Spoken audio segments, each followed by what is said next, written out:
Shortly before 1 o'clock, on the afternoon of Tuesday, September the 27th, 1938, Mr. Hugh Leggett, of His Majesty's Diplomatic Service, was shown to his table beside one of the floor-to-ceiling windows of the Ritz restaurant in London. He ordered a half-bottle of 1921 Dom Perignon he could not afford, folded his copy of the Times to page 17, and began to read for the third time the speech that had been delivered the night before in Berlin's Sportpalast by Adolf Hitler.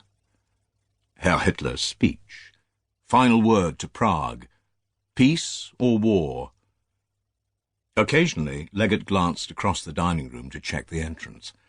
Perhaps it was his imagination, but it seemed that the guests, and even the waiters moving back and forth across the carpet between the dusky pink upholstered chairs, were unusually subdued.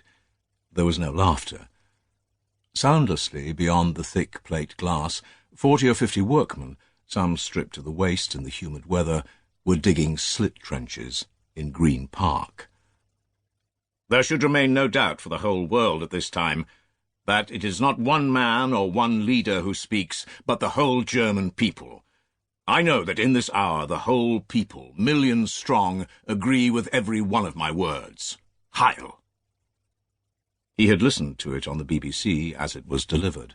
Metallic, remorseless, threatening, self-pitying, boastful, impressive in its horrible way, it had been punctuated by the thumps of Hitler's hand pounding the podium and by the roar of 15,000 voices shouting their approval. The noise was inhuman, unearthly. It had seemed to well up from some black subterranean river and pour out of the loudspeaker. I am grateful to Mr. Chamberlain for all his efforts, and I have assured him that the German people want nothing but peace. I have further assured him, and I emphasize it now, that when this problem is solved, Germany has no more territorial problems in Europe. Leggett took out his fountain pen and underlined the passage, and then did the same with another, earlier reference to the Anglo-German naval agreement. Such an agreement is only morally justified if both nations promise one another solemnly never to wage war against one another again. Germany has this will. Let us all hope that those who are of the same will gain the upper hand among the British people. He put aside the paper and checked his pocket watch. It was characteristic of him not to carry the time on his wrist like most men of his age, but rather on the end of a chain. He was only 28, yet seemed older, his face pale, his manner grave, his suit dark. He had made the reservation a fortnight ago, before the crisis had blown up. Now he felt guilty. He would give her another 5 minutes, then he would have to leave. It was 1:15 when he glimpsed her reflection between the flowers and the wall of gilded mirrors. She was standing on the edge of the restaurant, practically on tiptoe, peering around blankly, her long white neck extended, her chin tilted upwards. She refused to wear glasses. He studied her for a few more moments, as if she were a stranger, and wondered what on earth he would make of her if she were not his wife. A striking figure. That was the sort of thing people said of her. Not pretty exactly. No, but handsome. Pamela's what one calls a thoroughbred.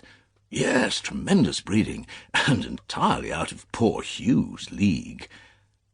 This latter he had overheard at the party to celebrate their engagement. He raised his hand. He stood.